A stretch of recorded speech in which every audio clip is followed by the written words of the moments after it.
감사합니다. 성일교회 최재호 목사입니다.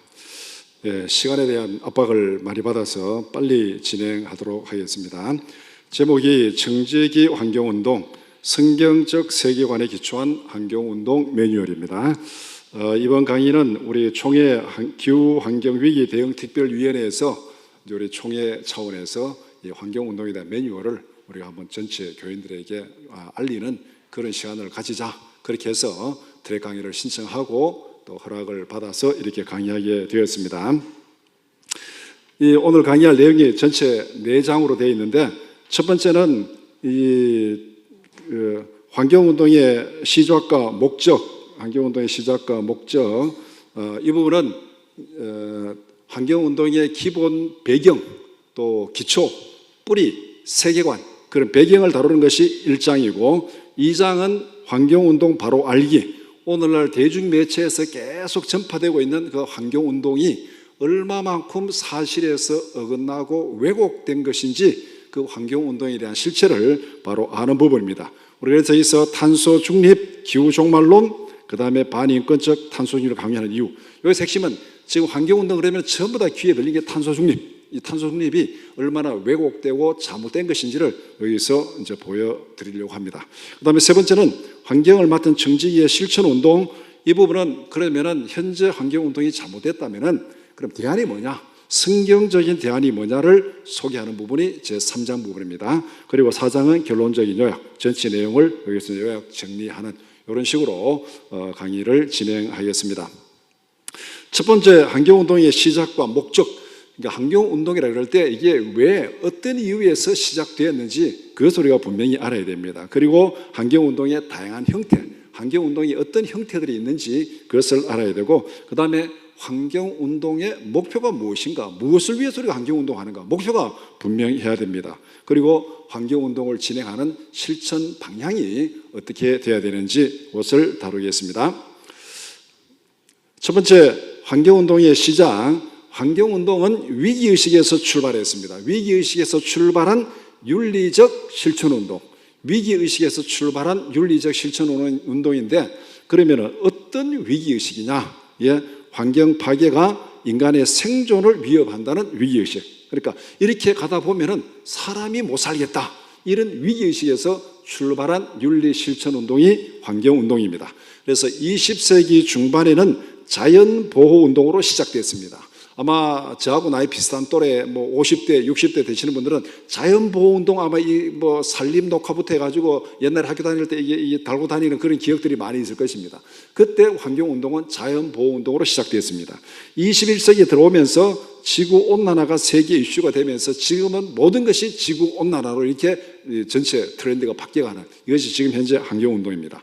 그러면은 한국에서 환경운동은 어떻게 시작되었는가? 1980년대 초반에 공해 문제, 공기오염 문제로 환경운동이 시작되었습니다. 그래서 그때는 이 도시의 공해가 심하고 눈이 따갑고 여러 가지 매연이 많고 이런 문제들이 우리가 다 경험한 그런 내용입니다. 그러면은 환경운동의 목표가 어떻게 되냐? 지속 가능한 개발을 추구하는 것.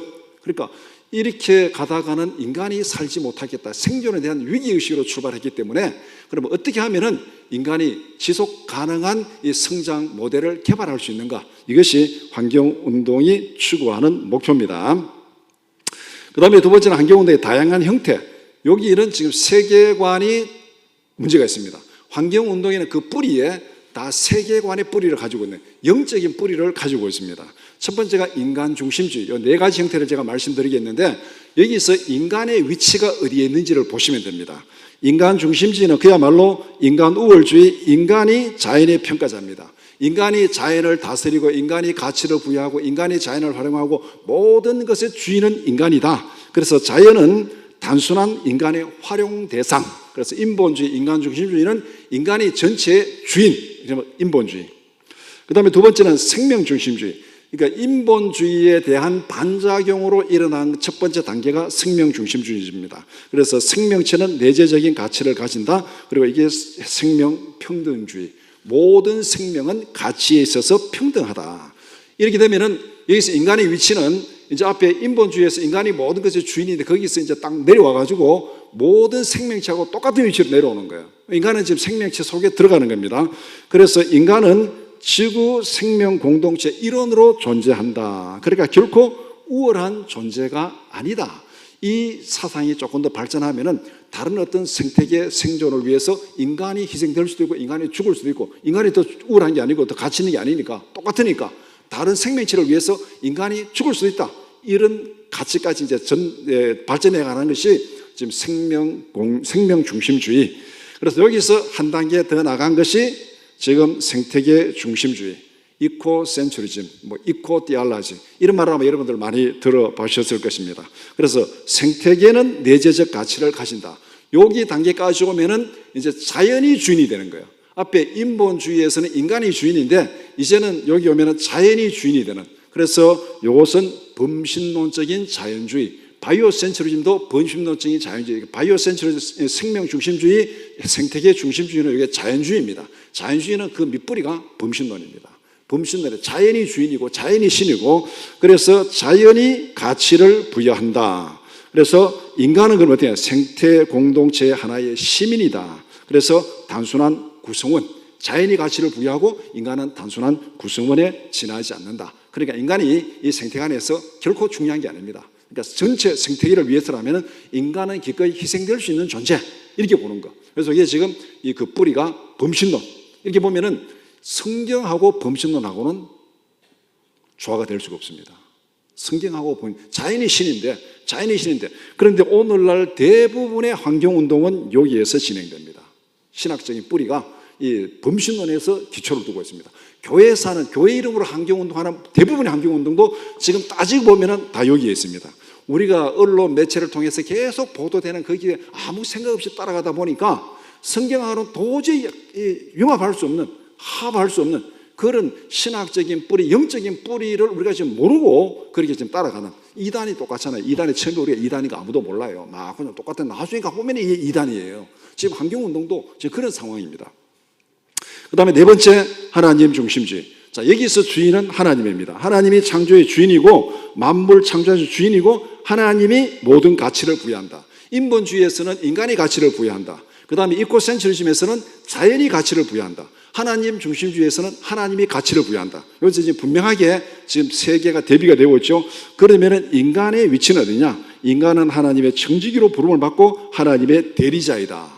그래서 이 네 가지를 크게 줄이면 세 가지입니다. 인간 중심주의, 자연 중심주의, 하나님 중심주의. 여기서 인간의 위치는 인간 중심주의에서는 인간이 주인이고 인본주의, 그 다음에 자연 중심주의에서는 자연이 주인이고 가치를 부여하고, 이게 범신론 자연주의입니다. 그 다음에 하나님 중심주의에서는 하나님이 주인이고 인간은 하나님의 대리자고 하나님의 대리자로서 모든 자연을 관리하고 다스리는 자. 그러니까 인간의 위치가 하나님, 인간, 자연, 이런 거에서 인간의 위치가 하나님의 대리사로 존재하는, 그 앞에서는 인간이 주인이었고 자연주의에서는 인간이 그 밑에 자연의 부속물로 들어갔고, 그 다음에 하나님 중심주의에서는 인간이 하나님의 대리자로 청지기로 이렇게 위치를 딱 정하는 것. 이 부분이 지금 성경에서 말하고 있는 지금 환경운동의 기본 골격을 제시하는 것입니다. 그러니까 우리가 성경적 관점에서 어떤 환경운동을 해야 되는지 그 기본을 바로 알면은 우리가 이 세상에서 막 이렇게 매스컴을 통해서 보도되는 그 환경운동, 그것이 뭐가 잘못된 것인지 그 뿌리를 우리가 볼 수가 있어야 됩니다. 그 다음에 환경운동의 목표는, 성경이 제시하는 목표는 경작과 보존입니다. 창세기 2장 15절에 하나님께서 에덴 동산에 두시면서 경작하며 지키게 하시고, 이것이 경작과 보존, 하나님이 인간에게 주신 사명입니다. 경작은 잠재력을 충분히 개발하는 것, 보존은 창조의 아름다움과 조화를 지키는 것. 경작과 보존, 보충 설명이 좀 필요하겠지만 시간 관계상 우리가 경작, 보존 기본적으로 딱 들어오는 개념이 있으니까 그렇게 이해를 하면 되겠습니다. 그 다음에 환경운동의 실천 방향. 그러면 환경운동이 어느 쪽으로 가야 되는가, 어떤 곳으로 가야 되는가. 여기서 삶의 질을 향상시키고 생명을 풍성히 하는 것, 이게 환경운동이에요. 앞에서 위기의식에서 출발한 윤리 실천 운동이니까 어떤 위기의식입니까? 생명이 위협받는, 인간의 존재가 위협받는, 거기서 출발했으니까 어떻게 하면은 생명이 풍성하고 삶의 질을 높이고 지속 가능한 개발을 추구하는가, 이게 환경운동의 출발이고 목적이니까 환경운동의 실천 방향이 바로 경작을 통해서 생명을 풍성히 하는 것, 이는 성경의 요한복음 10장 10절에서 예수님께서 도둑이 오는 것은 도둑질하고 죽이고 멸망시키라는 것, 내가 온 것은 생명을 얻게 하고 생명을 풍성케 하는 것. 이게 바로 예수님의 모습을 닮아가는 환경운동의 실천 방향입니다. 그래서 우리가 어떤 환경을 평가할 때 이것이 정말 삶의 질을 높이는 것인가, 이것이 정말 생명을 풍성케 하는 것인가, 괴롭히는 것인가, 죽이는 것인가, 그거를 딱 보고 판단하면 되는 거예요. 그거 보고 판단하고 그 다음에 이것이 성경적으로 이 성경과 이 합치되는 그런 세계관을 가지고 있는가, 우리는 이 두 기준만 가지고 보면 됩니다. 그러니까 성경적으로 맞느냐, 그 다음에 두 번째는 그 결과에 있어서 생명을 풍성케 하고 삶의 질을 향상시키는 것인가, 이 두 가지만 기준을 가지고 보면은 지금 현재 이 대중적인 환경운동이 얼마나 왜곡되고 잘못됐는지를 금방 알 수가 있습니다. 그 다음에 환경운동 바로 알기, 이제 탄소 중립, 급진적인 환경운동, 지금 탄소 중립, 여러분들 아마 귀에 딱지가 않도록 많이 들으셨을 것입니다. 그러면은 이 방향을 잘못 잡은 기후종말론, 탄소 중립을 추구하는 사람들이 기후종말론을 하는 사람이에요. 반인권적 기후종말론, 탄소 중립을 강조하는 이유. 그래서 환경 문제, 이제 급진 환경운동, 탄소 중립인데 환경 문제에 등장하는 단어 3종 세트가 있습니다. 첫 번째는 기후위기. 기후위기라는 말을 굉장히 많이 들었습니다. 산불, 홍수, 가뭄, 더위, 추위부터 해가지고 모든 기후위기, 이걸 우리가 경험하는 현상이죠. 현상이 기후위기입니다. 그러면은 이 기후위기가 유발되는 원인이 무엇인가? 원인은 지구온난화라. 그렇게 얘기합니다. 원인은 지구온난화. 모든 게 지구온난화. 그러면은 지구온난화를 해결하는, 기후위기를 해결하는 해결책이 뭐냐? 탄소 중립이다. 이렇게 딱 들어갑니다. 여기서 지금 방향 설정이 굉장히 잘못된 거예요. 현상, 원인은 지구온난화고, 그럼 지구온난화를 해결할 수 있는 해결책이 뭐냐? 탄소 중립이다. 이렇게 얘기하고 있습니다. 그래서 오늘날 환경운동은 탄소 중립이 모든 환경운동의 블랙홀이 되어버렸습니다. 모든 거 다 탄소 중립으로 다 빨려 들어갑니다. 그래서 기후종말론이 환경운동을 90% 이상 주도가 있는 것이 오늘 우리의 현실입니다. 모든 환경운동, 신문, 방송, 매스컴에 나오는 거 전부 기후종말론, 탄소 중립, 그 다음에 탄소를 줄여라, 지구온난화, 여기에 다 지금 매몰되어 있습니다. 그래서 모든 기후변화는 기승전 지구온난화, 홍수가 나도 지구온난화, 가뭄이 들어도 지구온난화, 날씨가 더워도 지구온난화, 추워도 지구온난화. 여러분들 아마 앞으로 관심을 가지고 뉴스 보시기 바랍니다. 환경위기, 무슨 기후변화, 모든 결론은 지구온난화로 딱 갑니다. 그럼 지구온난화 가면 해결책은 뭐냐? 탄소를 줄여라, 탄소 중립. 이렇게 가는 것이 지금 기본 환경운동의 기본 구도입니다. 그 다음에 기후종말론의 핵심적인 주장, 그럼 이 탄소 중립을 주장하는 기후종말론자들이 주장하는 주장이 뭐냐? 현 상태로 가면은 20, 30년 안에 온난화로 종말을 맞이한다. 여기서 기후종말론. 이 대표적인 이 기후종말론을 전파하는 책 옆에 있는 이 책입니다. 이 책 2050 거주불능 지구. 그러니까 2050년 되면은, 지금 상태로 가면 2050년 되면은 이 지구상에 인간이 살 수 없다. 그래서 여기 소제목 보면은 한계치를 넘어 종말로 치닫는 기후 재난 시나리오, 이렇게 다 붙어요. 이 책이 기후 종말론을 전파하는 대표적인 책입니다. 2020년도에 한국에 번역돼서 출간되었는데 이게 초 베스트셀러가 됐습니다. 사람들이 굉장히 많이 읽고 지금 이게 꽉 딸려가는 이런 모습. 그래서 지구온난화로 종말을 피하기 위한 유일한 방법은 인간이 배출하는 탄소를 줄이는 것. 앞에서 탄소 중립이죠. 해결책이 뭐냐? 탄소 중립이다. 유일한 해결책은 탄소 중립이다. 이렇게 얘기합니다. 그래서 여기서 문제 제기하면은 탄소 중립이 환경운동의 지상 목표가 될 수 없다.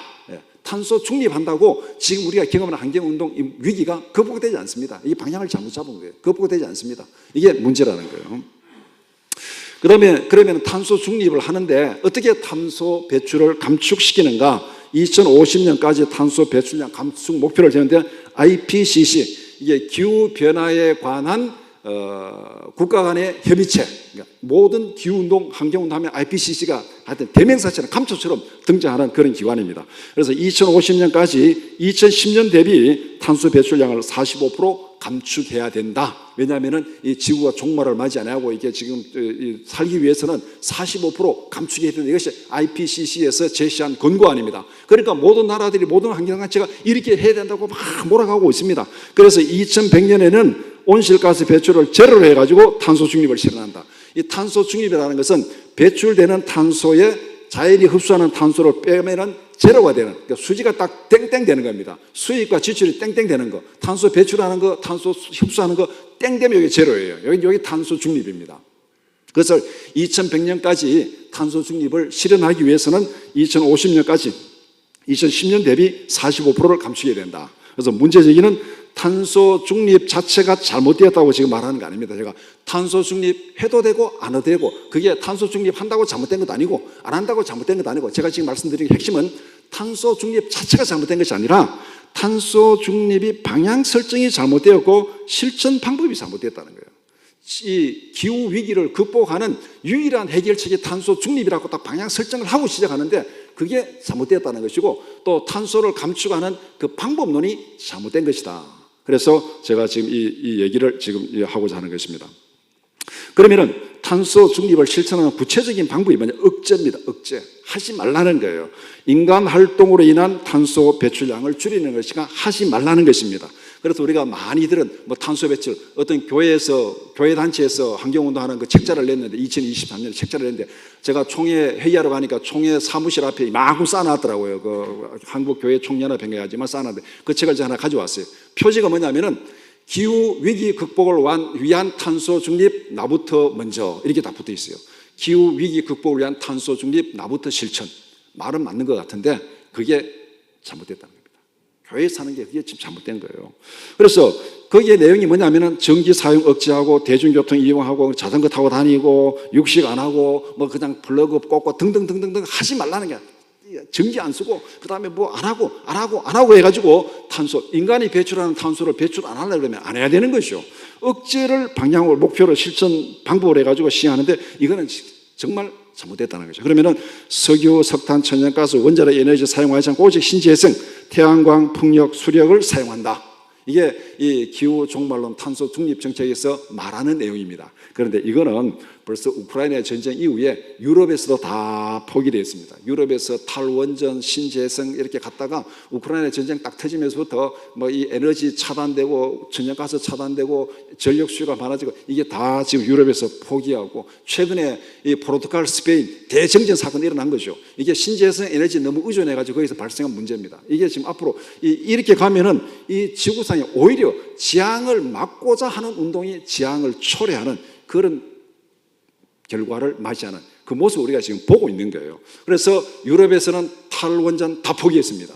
이태리, 뭐 독일 30년 전에 탈원전하고 국민투표했는데 지금은 수상이 그때 우리 잘못했다고 사과하고 다 포기한 그 상태, 아직 우리가 그걸 실상을 아직 우리는 잘 모르는 것 같아요. 그 다음에 탄소 중립 정책은 목표 설정이 잘못되었다. 왜냐하면 이산화탄소는 지구온난화의 주범이 될 수 없다. 전체 온실 효과에서 이산화탄소가 차지하는 비율은 3.6%입니다. 온실 효과로 지구가 온난화 된다 그러는데, 그럼 이산화탄소를 줄여야 된다. 뭐 이산화탄소가 온실 효과에 미치는 영향이 얼마냐? 옆에 있는 그래프에 보면은 이 온실 효과의 수증기가 80%입니다. 구름이 15%, 이산화탄소 3.6%입니다. 그럼 여기서 논리적으로 온실 효과 96.4%는 무시하고, 이거는 무시하고 3.6% 너가 주범이다, 이렇게 몰아가는 거예요. 이산화탄소가 주범이라는 것은 지금 제가 말씀드린 이 내용이 어떤 분들에게는 이게 상상도 못한, 처음 듣는 충격적인 얘기일 수 있지만은, 제가 지금 말씀드린 것은 제 주장을 얘기하는 것이 아니고 여러분들이 검색하면은 금방 확인할 수 있는 객관적인 팩트를 제가 말씀드리는 거예요. 이거 그대로 여러분 검증하면 바로 나옵니다, 이게. 그래서 96.4% 온난화 이거는 다 무시하고 3.6%가 지금 너가 주범이라고 몰아가는. 그래서 제가 종종 이렇게 예를 듭니다. 살인사건이 일어났는데 한 사람이 어떤 사람을 칼로 찔러 죽이고 도망가 버렸어요. 사람 죽었어요. 그런데 그 친구 옆에 있다가 그 살인자의 가방을 옆에 쥐고 있다가 도망 못 가고 잡혔습니다. 그러니까 경찰이 보고 너가 현장에 있으니까 너가 주범이다. 가방 지킨 놈이 주범이고 칼로 찌르고 도망간 놈은 없어요. 이게 지금 이산화탄소가 지구온난화 주범이라고 말하는 게 꼭 이와 같다는 거예요. 칼로 찔러 죽인 놈은 도망가 버리는데 거기에 가방 쥐고 있는 그 놈을 잡아가지고 너가 살인범이라고 몰아붙이니까 이게 될 일입니까? 지금 그렇게 하고 있다는 거예요, 이게. 그러면 이산화탄소와 기온 상승은 과학적인 인과관계가 증명되지 않았습니다. 이게 지금 이 1100년 동안 지구 온도 그래프를 보면은 이게 앞에서 IPCC 많이 나오는데 IPCC에서 1990년대에 보고한 자료입니다.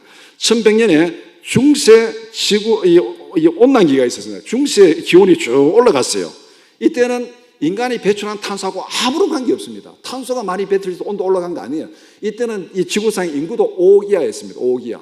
5억 이하였고 인간이 배출한 무슨 자동차도 없었고 석유도 없었고 다 없었어요. 그런데 온도가 올라갔습니다. 그러다가 온도가 내려오고 그 다음에 1718세기 초반에 다시 온도가 올라가기 시작합니다.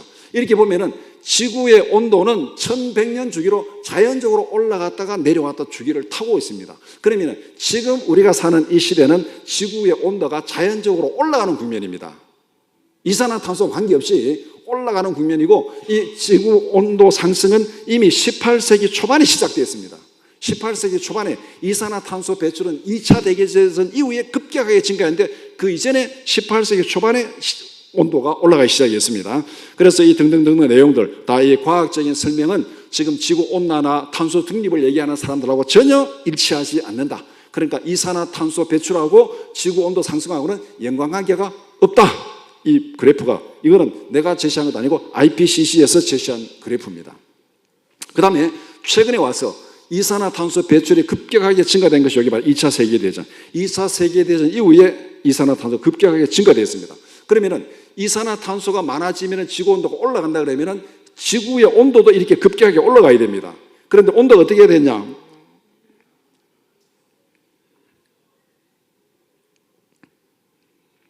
시간 바쁘다니까 이렇게 또 이게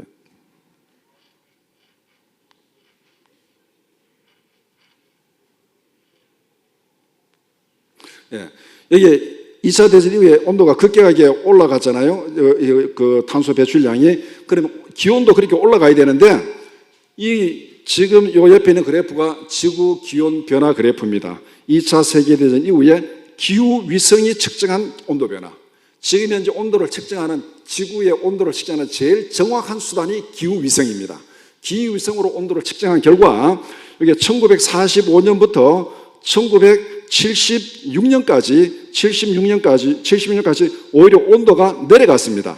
1945년부터 이산화탄소가 급격하게 증가했는데 1945년부터 76년 온도가 내려갔고 그 다음에 76년부터 98년까지 온도가 올라갑니다. 그 다음에 98년부터 2016년까지는 온도가 그대로 안정되어 있습니다. 이때 기후 종말론을 주장하는 사람들이 위기를 맞이했습니다. 온도가 올라가야 되는데 온도가 그대로 한 16년 동안 한 20년 가까이 온도가 안 올라가니까 이게 뭐냐? 그래가지고 이때부터 용어가 바뀌기 시작합니다. 지구온난화라는 말을 쓰지 않습니다. 이 사람들이. 뭘로 바꿨냐? 기후변화라는 말로 용어를 살짝 바꿉니다. 그래서 지금은 기후변화라는 말을 써요. 왜냐하면 자기들이 봐도 온도가 지금 안 올라가 있으니까 지구온난화 대신에 기후변화라는 말로 살짝 바꿔가지고 쓰고 있는. 그러니까 이 이산화탄소 배출하고 이거하고 전혀 맞지 않는다. 앞에서 본 이 그래프도 마찬가지죠. 이산화탄소하고 전혀 맞지 않는다. 그런데 이 3.6% 그거를 주범으로 몰아가고 또 이산화탄소하고 지구온난화하고 인간관계도 성립이 안 되는데 또 이게 이산화탄소가 주범이다. 이렇게 보나 저렇게 보나 이산화탄소가 지구온난화의 주범이 될 수 없다는 것입니다. 그 다음에 탄소 중립은 방법이 잘못됐습니다. 2015년 파리 기후협약의 해결책은 화석연료 원자력 사용 억제입니다. 억제. 이게 이 석유, 석탄, 천연가스 원자력 없이는 현대 문명은 불가능합니다. 지금 현재 상태에서. 그래서 현대 문명의 해체 없이는 탄소 중립 정책은 불가능하다. 현대 문명을 다 해체해야 됩니다. 원자력 발전소 문 닫고 화력 발전소 문 닫고 막 전기 쓰지 않고 다 문 닫으면 이게 가능한데 지금 우리 상황에서 이게 가능하냐? 불가능합니다. AI가 지금 작년부터 AI가 상용화되면서 전 세계적으로 전기 수요량이 폭발적으로 늘어났습니다. 지금은 전부 세계적으로 모든 나라가 지금 전기 수급에 고민이 생겨가지고 뭐 신재생이고 뭐고 간에 지금 화력발 천연가스를 동원해서 화력발전소 짓는데 지금 계획이 줄을 서 있습니다. 왜냐하면은 여러분들이 인터넷에서 검색할 때 무엇을 검색? 구글에 검색하는 것하고 그 다음에 AI로 검색하는 것하고 같은 검색할 때 예를 들어 지구온난화 구글에 검색했을 때 전기가 소모되는 것하고 AI에 지구온난화 검색하면은요 전기 수요가 구글보다가 AI가 20배를 더 많이 먹습니다. 그러면은 우리나라 지금 AI 데이터베이스 건설한다 뭐 한다 할 때 제일 문제가 뭐냐면 전기 수급이에요. 오늘 아침에 신문도 보니까 지금 이 동해 안에 있는 원자력 발전이 수도권으로 전기를 끌고 와야 되는데 송전선 해가지고 하남시가 반대해가지고 아직까지 송전선 20년 걸쳐도 안 됐다고, 이게 지금 심각한 문제라고 오늘 아침에 신문에도 나왔어요. 전기 수급이 그만큼 수도권에 AI 센터를 만들어야 되는데 전기가 없는데 어떻게 해요? 전기가 이게 안 된다는 거예요. 그리고 저 신안 앞바다에 태양광 엄청나게 많이 만들어 놨어요. 근데 그거 하나도 못 썼어요. 왜? 수도권으로 송전선을 만들어야 돼. 송전선이 안 된 거예요. 송전선 이거 만들려면 엄청난 돈이 들어 20년 이상 걸리는데 이거 만들지 않고 태양광만 왕창 만들어가지고 돈은 돈대로 쓰고 전기는 전기대로 못 쓰고, 이거 언론에 보도 안 되잖아요. 이게 다 비리가 거기 엄청나게 들어가 있는 거예요. 이거 아무도 보도 안 해요, 언론에. 그러니까 이 언론 대중매체가 주장하는 환경운동이 얼마나 이게 이권하고 연결돼가지고 지금 왜곡시키고 있는지 우리가 현실을 조금만 들여다보면 금방 알 수 있는 부분들이 이 부분입니다. 그 다음에 탄소 중립 정책은 처음부터 실현 불가능한 겁니다.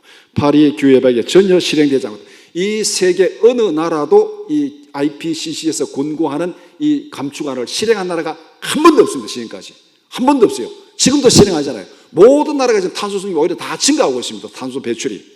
그런데 이걸 계속 하라고 말하면서 지구상의 어느 나라도 실천하지 않습니다. 검색해 보세요. 실천한 나라 있는지. 한 번도 안 했어요. 한 적이 없습니다. 앞으로도 안 해요. 못해요. 이게 못합니다. 그래서 이들이 건강 2020년부터 30년까지 매년 7.7%씩 감축해야 된다. 이게 실현 불가능합니다. 처음부터 불가능해요. 그런데 이게 왜 불가능한지를 제가 간단히 말씀드리면은, 지금까지 역사상 탄소 배출이 줄어든 해가 딱 1년이 있었습니다. 2020년에 전년 대비 5.8%가 줄었습니다. 2020년이 어떤 해입니까? 코로나 팬데믹 때문에 전 세계가 다 셧다운 되었습니다. 비행기 뜨지 않고 중국에 아파트 문 대목질하고 공장 안 돌리고 모든 세계 다 셧다운 시키니까 전년도보다 5.8% 늘었어요. 그런데 2021년 되니까 사람들이 이래서는 도저히 못 살겠다, 죽어도 나간다고 다 뛰쳐나와 버리잖아요. 코로나 팬데믹 끝나지 않는데 다 뛰쳐나왔어요. 그 다음에는 다시 5% 이상 증가했습니다. 2020년 코로나 팬데믹 전 세계가 셧다운 됐을 때 5.8% 줄었습니다. 그런데 여기서 7.7% 줄이려고 그러면은 그때보다가 더 강력한 봉쇄 정책을, 코로나 팬데믹보다 더 강력한 봉쇄 정책을 언제까지? 2100년까지 지속적으로 시행해야 이게 가능하다는 얘기입니다. 가능한 얘기입니까 이게? 불가능한 얘기예요. 지금 어느 나라, 세계 어느 나라도 이걸 지키는 나라는 한 군데도 없습니다. 그래서 일상의 포기 없이는 불가능한 정책이다. 그래서 이게 생명을 풍성케 하는 정책이냐, 생명을 약탈하는 정책이냐. 앞에서 풍성케 하고 삶의 질을 높이는 게 되는데 이 생명을 약탈하는 정책이죠. 그래서 반인권적인 탄소 중립. 탄소 중립은 기후 종말하는 인간의 생명을 혐오한다. 앞에서 자연주의 세계관에서는 인간이 다른 생명체보다 더 존중하지 않아요. 그러니까 인간을 죽일 수도 있다는 얘기예요. 죽일 수 있다. 이게 지금 여기서 딱 드러나는 겁니다. 그래서 기후 종말하는 삶의 질을 약탈하는 반인권적인 환경도 억제와 통제를 통해서 탄소 중립 정책은 궁극적으로 지구상에서 인간이 사라지면 실현되는 정책입니다. 그래서 탄소 중립 정책은 공동묘지에서나 실현 가능한 인간 혐오적인 정책이다. 내 주장이 아니고 뒤에 보시면은 존 폴 왓슨, 인간은 지구상의 에이즈고 바이러스다. 환경 보존을 위해서는 지구상 인구를 10억 이하로 줄여야 된다. 2025년 현재 지구상 인구 82억입니다. 10분의 1로 줄여야 돼요. 10분의 1로. 10분의 1로 줄여. 그래서 기후 위기 극복을 위한 탄소 중립 나부터 실천, 이걸 극단적으로 말하면 탄소 중립 나부터 실천해서 가장 확실한 방법은 너부터 죽으면 돼요. 나부터 죽으면 돼요. 공동묘지에 가능한 거예요. 이게 한 번도 지켜진 적이 없는 거예요. 말이 안 되는 얘기를 하고 있습니다. 길버트, 환경보전의 해결책으로 급격한 인구 감소를 주장하는 거예요. 그래서 지구를 위해서 인간이 할 수 있는 가장 위대한 일은 한 명 이하의 자녀를 낳는 것이다. 왜? 인간이 탄소를 배출하니까, 인간이 배출하는 탄소를 줄이려고 그러면 인간이 없어야 돼요. 없어야 돼. 한 명 이하의 자녀를 낳는 게 이 지구를 위해서 하는 가장 위대한 일이다. 그 다음에 폴 테일러, 앞에 생명 중심주의 철학자입니다. 그래서 지구 환경을 보존한 최상의 방법은 지구상에서 인간이 사라지는 것이다. 확실하게 이해한 거예요. 솔직하게 얘기합니다. 이게 인간이 사라지는 것이다. 이게 앞에 자연주의 환경운동에서 범신론에서 얘기한 환경운동입니다. 뉴욕타임스, 우리가 굉장히 권위 있는 신문을 2009년도 여기에 딱 보도된 게 뭐냐면 탄소 중립을 실천하는 가장 확실한 방법은 아이를 낳지 않는 것이다. 제가 그 기사를 찾아가지고 딱 한번 살펴봐요. 그 기사 내용이 이겁니다. 정리하면은 한 사람이 열심히 노력해서 이산화탄소를 줄일 수 있는 양을 1톤이라고 가정한다면은, 내가 앞에서 말한 대로 전기 사용 억제하고 뭐 자동차 안 타고 그다음에 뭐 부육식 안 하고 막 해가지고 막 아낄 수 있는데 최대한 아껴가지고 내가 1톤을 아낀다고 가정한다면, 이거 1톤이라 가정한다면은 아이를 한 명 낳는 순간에 그 아이를 통해서 탄소 배출량이 20톤이 증가합니다. 그러니까 아이 하나 낳으면은 우리 가족 20명이 노력한 거 다 숲으로 돌아가는 거예요. 그러니까 여기서 탄소 중립을 가장 확실한 방법은 아이를 낳지 않는 것이다. 이게 탄소 중립 정책대로 따라가면 이렇게 되는 거예요. 자, 그러면 여기에 뭐가 문제냐? 그러면 저출산 대한민국은 환경 모범 국가인가? 기후 종말 논리대로라면 한국의 환경 정책에는 모순이 없는가? 2024년 기준에 한국은 탄소 중립을 위해서 10조 8천억을 예산을 배정했습니다. 탄소 중립을 위해서. 그 다음에 24년 같은 해 기준으로 인구 출생 장려를 위해서 17조 6천억을 편성했습니다. 자, 어느 정도는 춤을 춰야 돼요. 앞에서 탄소 중립 하려면 애 낳지 않아야 돼요. 이게 최상의 방법이에요. 인구를 10억 이하 줄여야 돼요. 그럼 여기서 쉽게 얘기하면은 불이 났습니다. 불을 끄기 위해서 물을 10조 8천억 쏟아부었습니다. 그런데 그 불을 살리기 위해서 또 기름을 17조 6천억 쏟아부었습니다. 지금 이 일을 하고 있어요. 한쪽에는 소방차가 가서 막 물 뿌리고 있고, 한쪽에는 막 유조차가 가서 막 기름 뿌리고 있고, 기름을 더 많이 뿌리고 있고, 불을 끄자는 거예요. 불을 내자는 거예요. 지금 우리가 국가적으로 이런 정책을 취하고 있다는 거예요. 이런 정책을. 말이 안 되는 것 같지만은 이게 현실이고 실제입니다, 이게. 그 다음에 그런데 이름에도 불구하고 기후 탄소 중립을 강요하는 이유가 뭐냐? 이득을 보는 일권단체가 있고 정치 세력이기 때문에 불안과 두려움을 죄책감을 불리켜서 마케팅 전략으로 씁니다. 그래서 여러분들이 이 기후 종말 지구온난화 딱 인터넷에 검색하면은요, 막 위기 조장합니다. 막 불 나고 뭐 온도가 올라가고 식량 기근이 오고 뭐 해수면이 올라가고 다 위기 조장해놓고 그 밑에 딱 보면은 펀드레이징 기부금 내는 그걸 딱 올려놨어요. 이거는 예외 없습니다. 여러분 검색해보면 금방 나와요. 올라서 막 위기 조장해놓고 그 밑에 기부금 내라고 딱 구자 딱 올려놨습니다. 이게 다 공포 마케팅입니다. 공포 마케팅. 여기에 가스라이팅 당하지 말라는 거예요. 여기에 가스라이팅 당하지 말라는 거예요. 오늘부터 여러분들 혹시 이런 환경단체 기부하는 분 있으면 오늘부로 다 끊으시기 바랍니다. 확실하게 얘기할게요. 오늘부로 다 끊으시면. 이게 다 가스라이팅 당하는 거고 허리 당하는 겁니다. 이게. 그들이 이용당하는 거예요. 자, 그러면 환경을 맡은 청지기 실천운동. 제가 40분까지 마치라고 지금 제가 연락받는데 4분 남았습니다. 뒤에 또 책에 그것도 다 있는데, 책에 원고가 있는데, 뭐 성경의 대안이 뭐냐? 환경을 맡은 청지기 실천운동. 예, 빨리빨리. 하나님은 세상을 선하게 창조했다. 창세기 1장 1절, 31절. 예, 보시기에 심히 좋았더라. 하나님 선하게 창조했습니다.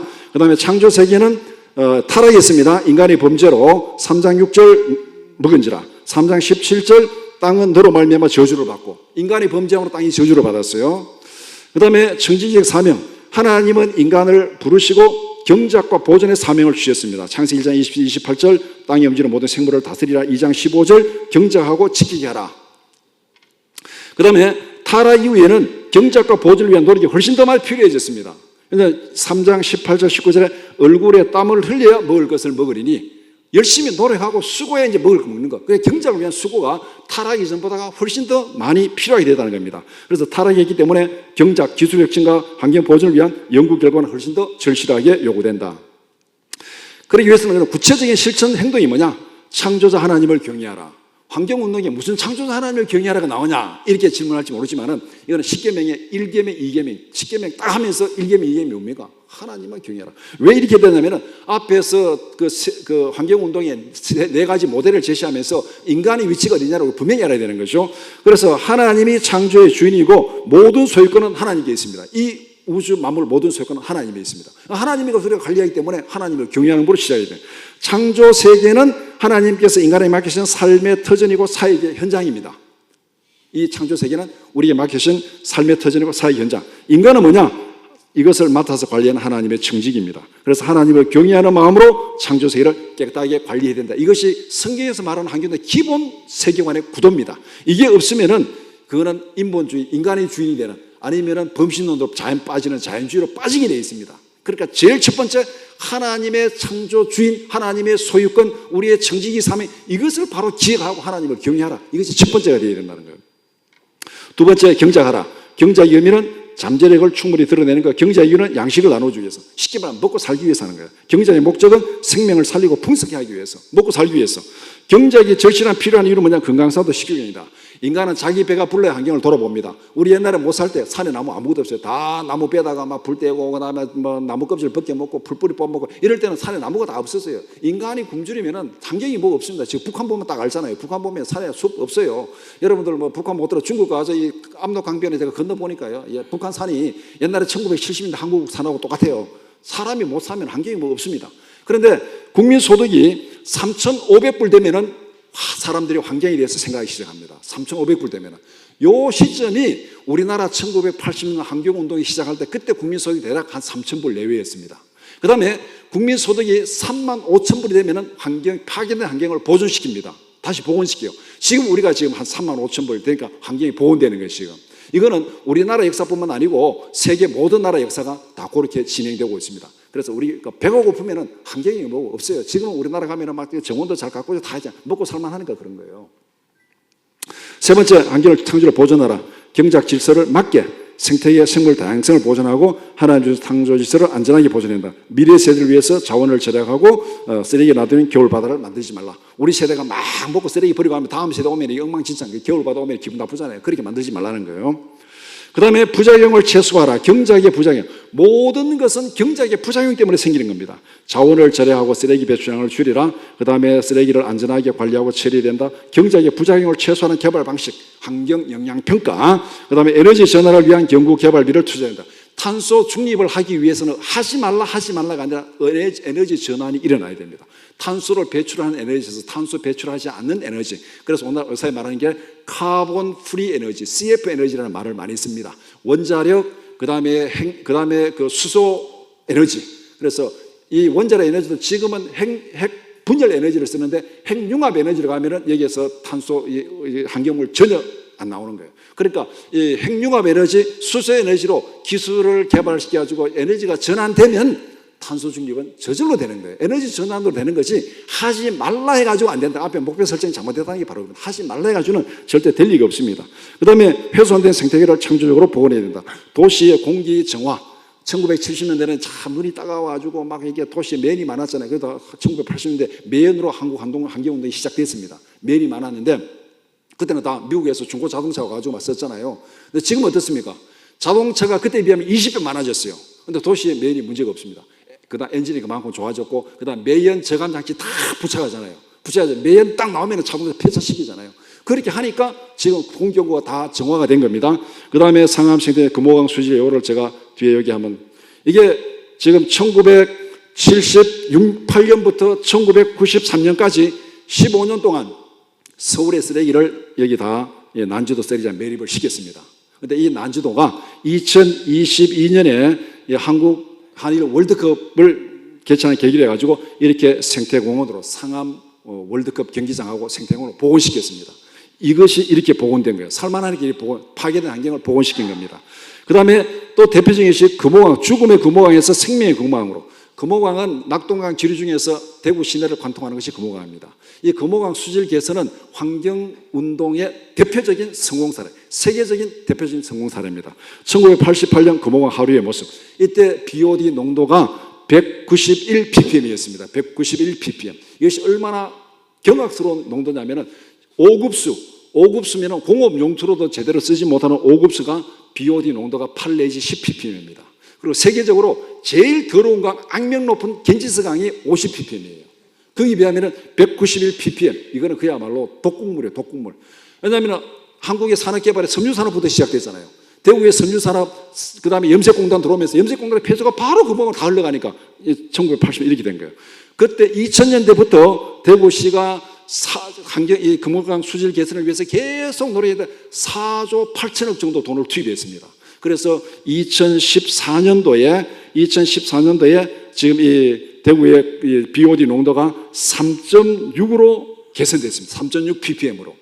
그러니까 191 ppm이 3.6 ppm으로 개선됐습니다. 그래서 지금은 이 금호강에 이 정말 계절이 되면 철새들 날아오고 1급 수해가만 산다는 수달이 여기에 서식하고 있습니다. 제가 산책하다 수달을 여러 번 봤습니다. 그만큼 이 금호강이 이렇게 회복된 거, 환경이 파괴된 환경이 이렇게 회복된 거, 이 경제의 부담을 최소화하는 거.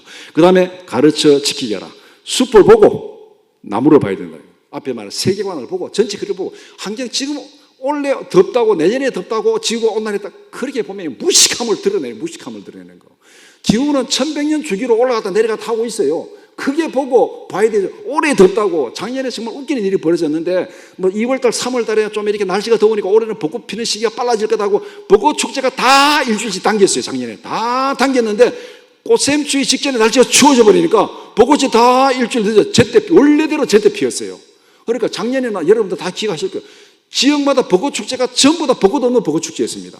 안 당기고 그대로 놔뒀으면 제대로 됐는데 인간이 한 해 보고 그게 뭔가 막 병신 같은 짓 하고 있는 게 한마디로 말해서 크게 보고 숲을 보고 나무를 봐야 되는데 지금 눈앞에 있는 그것만 보고 하니까 이런 일이 벌어지는 거예요. 올해 덥다고 내년 덥다고 그게 문제가 아니에요. 전체 큰 그림을 봐야 되니까. 그래서 환경운동 교회가 하는 가장 중요한 사명은 가르쳐 지키게 하는 것. 성경적 세계관의 개선 올바른 환경운동의 절실히 필요하다는 것입니다.